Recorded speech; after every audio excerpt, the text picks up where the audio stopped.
యేసుక్రీస్తు నామంలో అనుదిన మన కార్యక్రమాన్ని వీక్షిస్తున్న దేవుని బిడ్డలందరికీ ప్రైజ్ రాడండి. అందరికీ మా టీం తోటి ఉన్నాం. ఇక్కడ తమ్ముడు వాళ్ళందరూ ఇక్కడ ఉన్నారు, అలాగనే సహోదరులు ఉన్నారు. అందరిని బట్టి దేవుడిని నేను స్తుతిస్తా ఉన్నాను. ఇక్కడ మేము ఎక్కడున్నామంటే వైజాగ్ కాలనీలో మన సహోదరులు సునీల్ పాస్టర్ గారు తమ్ముడు వాళ్ళు మరి విశ్వాసులు చక్కటి బోట్లో మమ్మల్ని తీసుకొని వచ్చున్నారు కనుక ఇక్కడ ఈ బోట్ల నుండి ఒక మంచి కొన్ని మాటలు చెప్పడానికి ఇక్కడ మేము నిలబడి ఉన్నాం. ఆ మాటలు శ్రద్ధగా వినండి.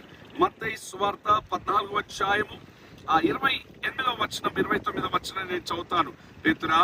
పేతురు ప్రభువా, నీవైతే నీళ్ళ మీద నడిచి నీ యొద్దకు వచ్చినప్పుడు నాకు స్థలమిమ్మని ఆయనతో అనెను. ఆయన రమ్మనగానే పేతురు ధోనే దిగి యేసు వద్దకు వెలుటకు నీళ్ళ మీద నడిచెను. దేవుడికి మహిమ కలుగును గాక. ఇక్కడ మనం గమనించినట్లయితే పేతురు ఒక చక్కటి ఆశపడతారు. అయితే అయ్యా నీవైతే నేను కూడా నీళ్ళ మీద నడుస్తాను.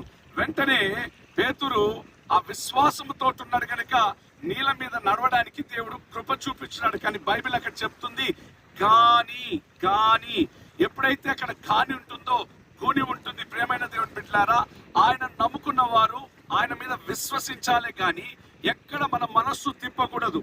చాలా మంది విశ్వసించే వారు కదిలిపోతారు. గాని అనగా గూని. కొంతమంది జీవితాల్లో గూనోడు తెలుసు కదా, వంగే నడుస్తాడు. ఆ గూనోడు ఎప్పుడు కిందనే చూస్తాడు. నేను అంటాను, నువ్వు కిందున్న వాటిని, లోక సంబంధమైన వాటిని చూడొద్దు, పరలోక సంబంధమైన వాటిని చూడు. పరలోకమందున్న దేవుడు మీ జీవితంలో కార్యములు జరిగించును గాక. ఎవడలో ఉన్న మేమందరం కూడా దేవుని నామంలో విశ్వసిస్తున్నట్లుగా వాక్యం వింటున్న నీవు కూడా విశ్వసించు. ఏ గూని నీ జీవితంలో ఉంది, ఏ శాపం అయితే నీ జీవితంలో ఉందో యేసు నామములో కొట్టి వేయబడును గాక. పేతురుని నడిపించిన దేవుడు నిన్ను కూడా నడిపించబోతున్నాడు. విశ్వాసముతోటుండు, కదలక దేవుని కృపను పొందు.